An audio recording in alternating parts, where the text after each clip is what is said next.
Hola, muy buen día a todos. Bienvenidos a la unidad 1.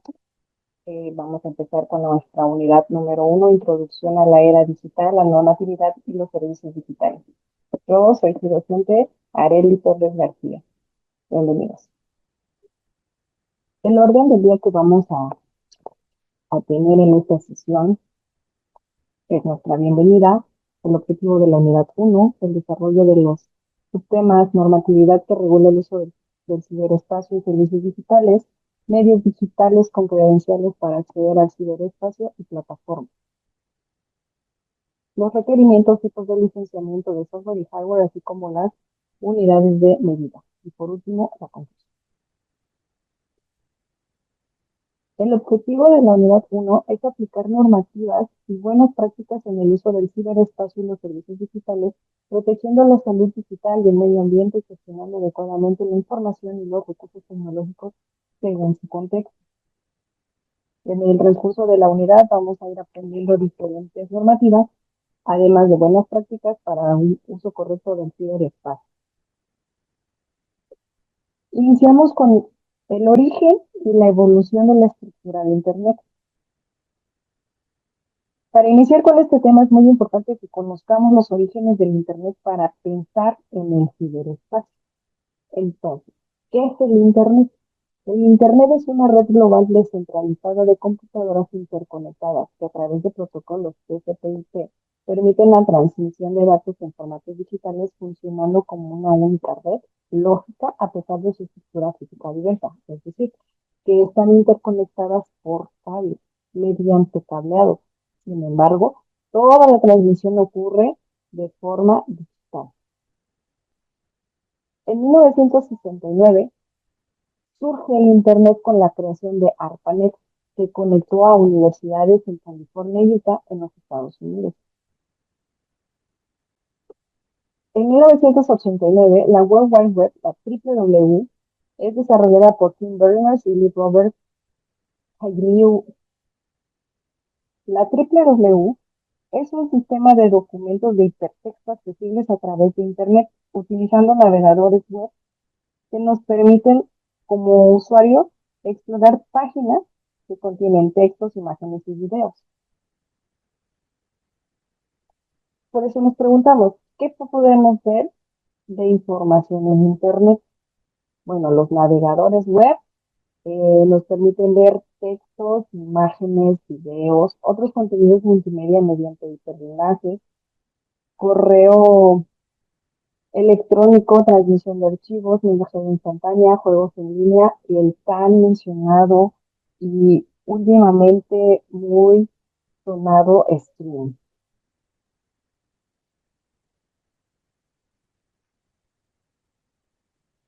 Existen diferentes formatos que podemos estar navegando o visualizando a través de la web. Sin embargo, estos son como que los más grandes bloques de contenido que podemos estar visualizando. Para el uso adecuado de la información personal en Internet y en otra protección de datos en México, existen diferentes leyes. Tenemos, por ejemplo, la Ley Federal de Protección de Datos Personales en posesión de particulares, la Ley Federal de Telecomunicaciones y Radiodifusión, la Ley Federal del Derecho de Autor, Ley General de Protección de Datos Personales en posesión de sujetos obligados, la Ley de Firma Electrónica Avanzada, la Federal de Delitos Informáticos y la Ley Federal de Telecomunicaciones y Radiodifusión en materia de convergencia. No son las únicas. Existen diversas. ¿Por qué hay leyes? Porque existe una creencia extendida de que Internet ofrece una libertad casi ilimitada para obtener y publicar información. Sin embargo, en la práctica esto no es del todo cierto, ni en México ni en otras partes del mundo. Aunque Internet está presente en todo el ciberespacio, también está regulada por gobiernos o grupos con intereses específicos. Esto afecta aspectos como el derecho a la privacidad, los derechos de autor, la censura y la libertad de expresión. Por eso, las leyes que promedian el porvenir del uso adecuado de la información personal en Internet y en otras protecciones en México son esas principalmente. Los servicios digitales. La aparición de las tecnologías digitales ha transformado profundamente diversos aspectos de nuestra sociedad, extendiéndose e integrándose en múltiples ámbitos. Estas tecnologías no solo han facilitado procesos, sino que también han mejorado la calidad de las evidencias en áreas como el aprendizaje y los servicios. Además, su uso intensivo ha permitido promover la conciencia social y fortalecer el sentido de comunidad, conectando a personas y recursos de formas que antes no nos imaginábamos.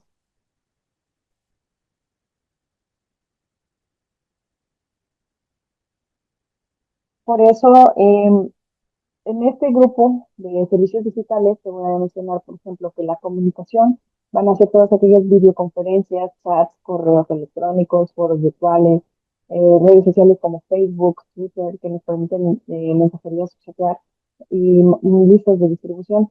Tenemos búsquedas de información, que son buscadores temáticos, bases de datos en bibliotecas, en bibliotecas digitales, uso de Dropbox, creación de contenidos, pues el Drive, Moviemaker, infografías, mapas conceptuales, nubes de plataformas, nubes de palabras, creación de contenidos como el Drive, Moviemaker, infografías, mapas conceptuales, nubes de palabras. Colaboración como wikis y blogs. Cuando ustedes realizan investigaciones pueden encontrarse con este tipo de contenidos, wikis o blogs. Y tenemos el servicio digital de reflexión, que son foros virtuales, wikis, blogs, mapas conceptuales, grupos de WhatsApp, narrativas digitales. Esta agrupación de servicios digitales nos da escoger en el 2020. Ahora, las leyes de derechos de autor hacia la privacidad son algunos desafíos y oportunidades de temas legales como el derecho a la privacidad, a la censura, a la libertad de expresión, que se han puesto sobre la mesa de aumentar la relevancia de Internet para la sociedad, porque todas estas informaciones que se encuentran visibles siempre deben de tener un cierto riesgo de perder su integridad, por eso necesitamos tener leyes y derechos de autor para nuestra privacidad. Por ello, entre las leyes de derechos de autor podemos encontrar el derecho propio al ser humano. Algunos autores consideran que el derecho a la privacidad es superior al derecho de la información. Términos de uso de las páginas web, lucha contra la delincuencia y terrorismo, vigilancia gubernamental y de las corporaciones, redes sociales de comunicaciones usadas para identificar y detener voces críticas, arrestos y desconexiones de usuarios, violencia e intimidación proveniente de grupos delictivos que generan autocensura e impunidad, reviven delitos como la difamación, el derecho a una reputación. Por ello, la privacidad es un derecho fundamental que enfrenta importantes desafíos en la era digital. Aunque se considera un derecho propio, el equilibrio entre la privacidad y el derecho a la información genera tensiones. Además, los términos de uso de muchas páginas web suelen ser complejos y comprometer la privacidad sin que los usuarios sean plenamente conscientes. La vigilancia gubernamental y corporativa, por otro lado, es justificada en condiciones por la lucha contra el terrorismo o la delincuencia, invade la intimidad a las personas y el uso de las redes sociales para identificar voces críticas que ponen en riesgo la libertad de expresión.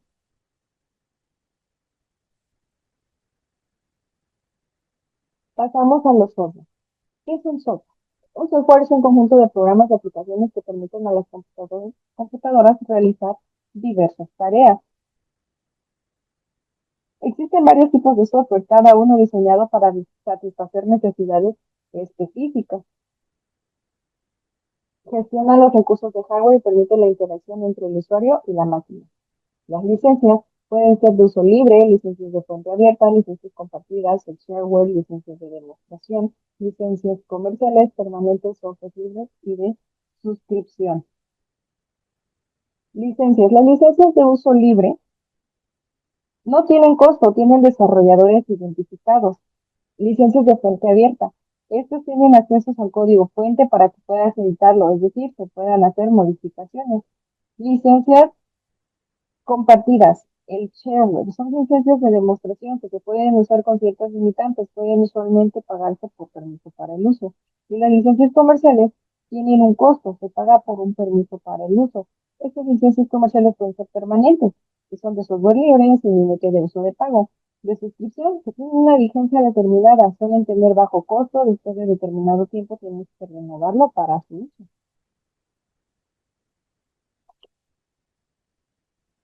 La ciberseguridad se refiere a la capacidad de proteger y defender redes o sistemas frente a ciberataques. que es el uso de redes y comunicaciones para acceder a información y servicios sin autorización con el ánimo de robar, abusar o destruir. La seguridad de las tecnologías de información y comunicación son con el objetivo de proteger la información y los sistemas se divide en cinco sistemas en la seguridad de la tecnología de información y comunicación con el objetivo de proteger la información y los sistemas son cinco dimensiones clave, que es la confidencialidad, integridad, disponibilidad, autenticidad y trazabilidad. La confidencialidad es la propiedad de la información que se mantiene inaccesible y no se revela a individuos, entidades o procesos autorizados. La integridad es, por ejemplo, la propiedad o la característica consciente en que el activo no ha sido alterado de manera no autorizada. La disponibilidad es la propiedad o característica de los activos conscientes en que las entidades o procesos autorizados no tienen acceso a los mismos cuando lo requieren.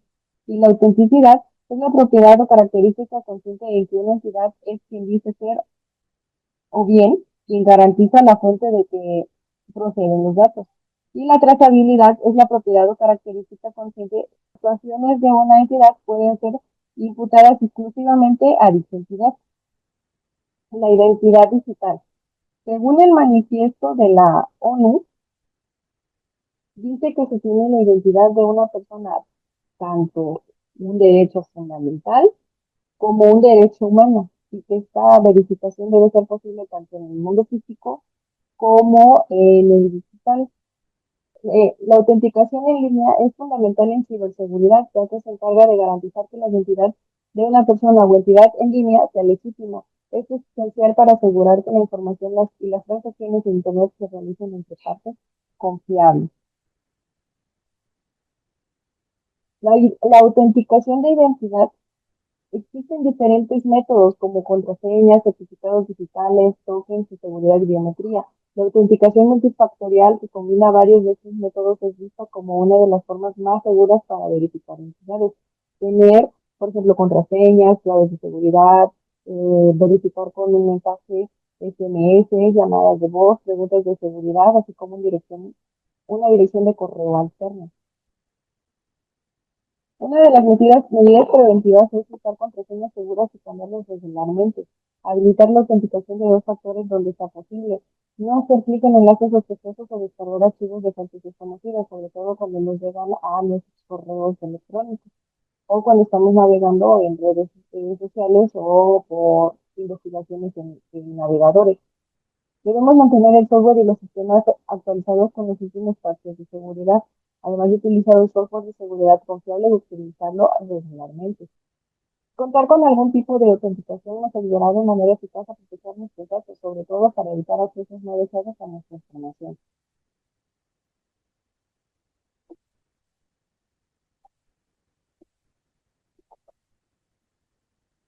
Plataformas. Las plataformas pueden ser cerradas como foros o ciertos grupos de Facebook. Tienen un acceso restringido en normativas internas que limitan la participación externa.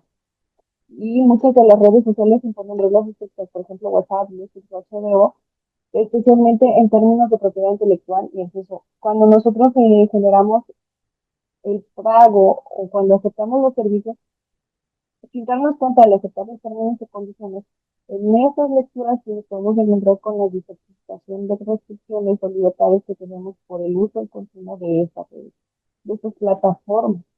Por ejemplo, ahorita Netflix ya restringió el uso de plataforma a un solo usuario. Si tienes más de dos o tres, entonces ya haces un pago extra. Software. ¿Qué es un software? Software es un conjunto de componentes intangibles que permiten el funcionamiento de dispositivos como ordenadores móviles y tablets. Está formado por programas de aplicaciones que cumplen diversas funciones, como reproducir música, enviar mensajes, acceder a Internet. El software es esencial para la interacción entre el usuario y el dispositivo. Y su componente más importante es el sistema operativo, que actúa como interfaz de comunicación. ¿Qué relación hay entre el software y el hardware? El hardware se refiere a los componentes físicos de un dispositivo como el procesador y monitor de teclado. El software, por otro lado, es intangible y consiste en las instrucciones que permiten el funcionamiento de estos componentes físicos. Además, Son complementarios para el funcionamiento de cualquier dispositivo tecnológico.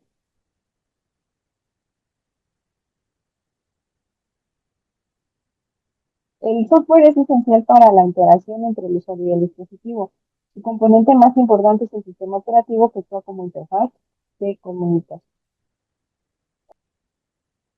Distribución de software.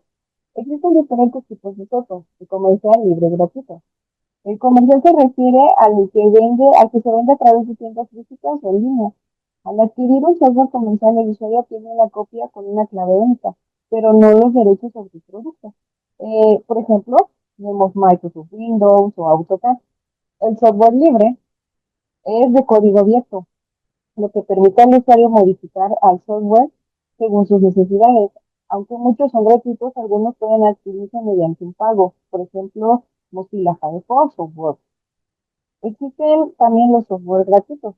Estos pueden adquirirse sin costo a través de la web, como redes sociales y navegadores de Internet. Algunos de estos programas gratuitos también son de código abierto, como Linux y OpenOffice. Estoy casi segura que todos hemos trabajado con algún tipo de estos, ya sea comercial y libre gratuito. En, en las actividades tenemos, por ejemplo, que ver las diferencias entre el software comercial y libre y gratuito.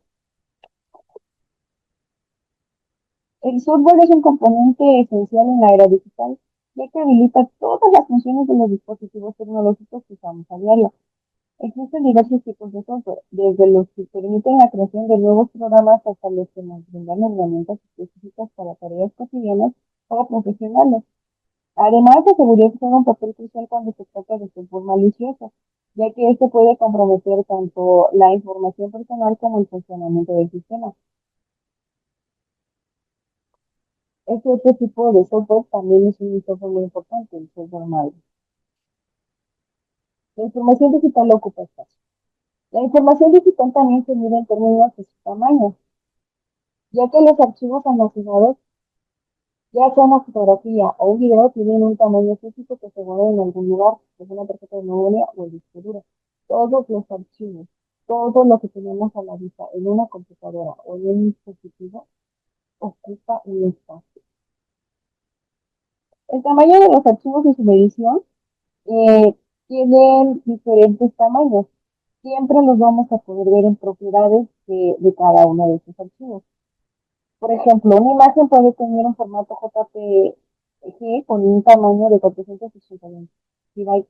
Ese tamaño representa cuánto espacio ocupa ese archivo en el disco duro o la memoria del dispositivo.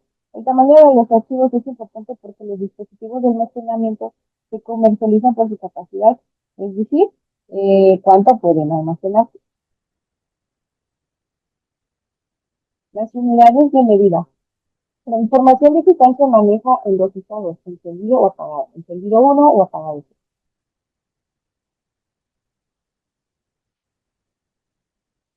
El concepto de byte o bit se maneja y se conoce como bit al uno o 0.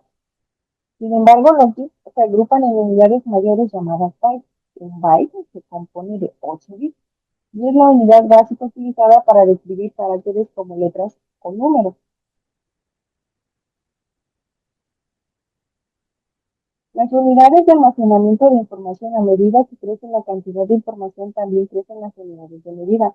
Estas son algunas de las más importantes. El kilobyte, que son equivalentes a 1024 bytes y es suficiente para almacenar una partida de texto simple.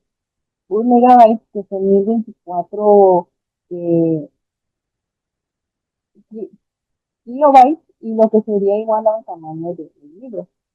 Un gigabyte, que es igual a 1024 megabytes, y los archivos de video de alta definición, por ejemplo, pueden ocupar hasta 2 gigas.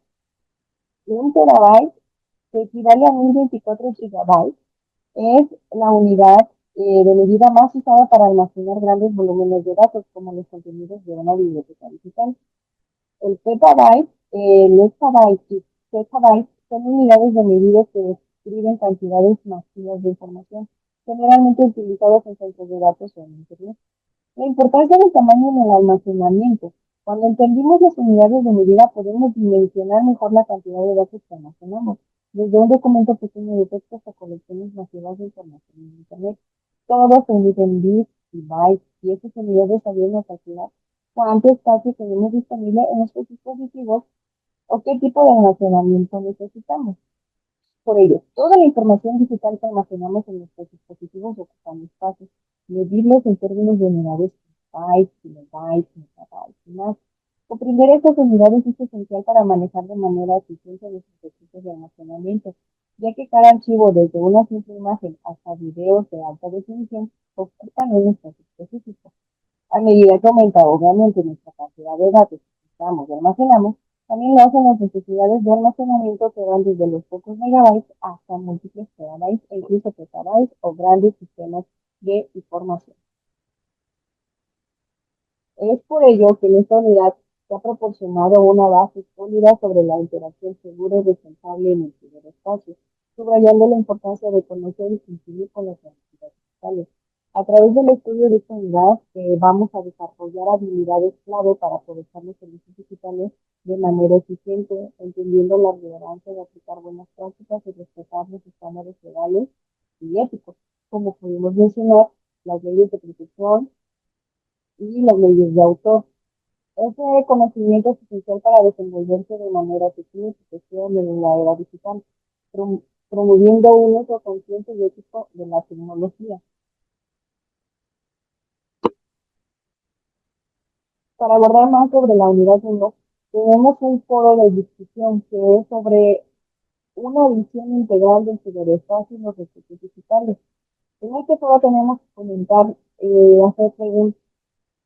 En este foro tenemos que darle respuesta a cómo influyen las normativas digitales, la gestión de credenciales y los procedimientos tecnológicos en la manera en que interactuamos con el ciberespacio y utilizamos herramientas digitales en nuestra vida diaria. Tenemos que comentar, dar una respuesta para poder integrarla a nuestras actividades y que tenemos paso a los demás compañeros a que también nos aporten con sus comentarios. Tenemos nuestra primera autoevaluación. Tenemos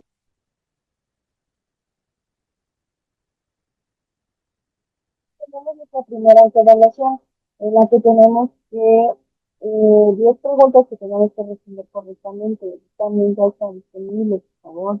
Hay que trabajar tanto en el foro como en la autoevaluación. Además de las actividades. La primera actividad es explorando y protegiendo el ciberespacio, licencias de seguridad y medición. Esta actividad combina conocimientos sobre normatividad digital y seguridad, autenticación y licenciamiento de software. Vamos a fomentar habilidades de investigación, análisis crítico y aplicación práctica de conceptos. Vamos a realizar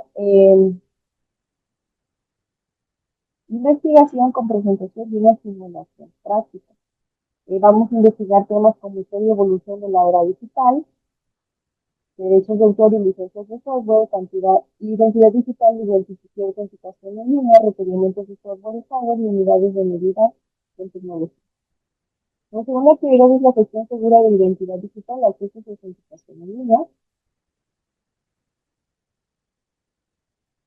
Invito a que participes, realices las tres actividades, si tienes alguna duda, no te quedes con ella, coméntala en avisos, en el foro, en el espacio que tenemos reservado para comentar en cada una de las unidades. Te invito a que tomes toda la información que se te ha compartido, así como investigar un poco más, y si tienes algunas dudas, no esperes, escríbeme y yo estaré a pendiente de ti. Te platico también un poco de la actividad integradora número 1, que es explorando y protegiendo el ciberespacio, entonces seguridad y medición. En esta actividad tenemos que comprender la evolución del ciberespacio, los derechos de autor, la seguridad en línea, las gestiones credenciales, los requerimientos de autorizantes y la importancia de las unidades de medida tecnológicas aplicando estos conceptos en un entorno simulado. Eh, las actividades, en la actividad te dejo los detalles de cada uno de ellos.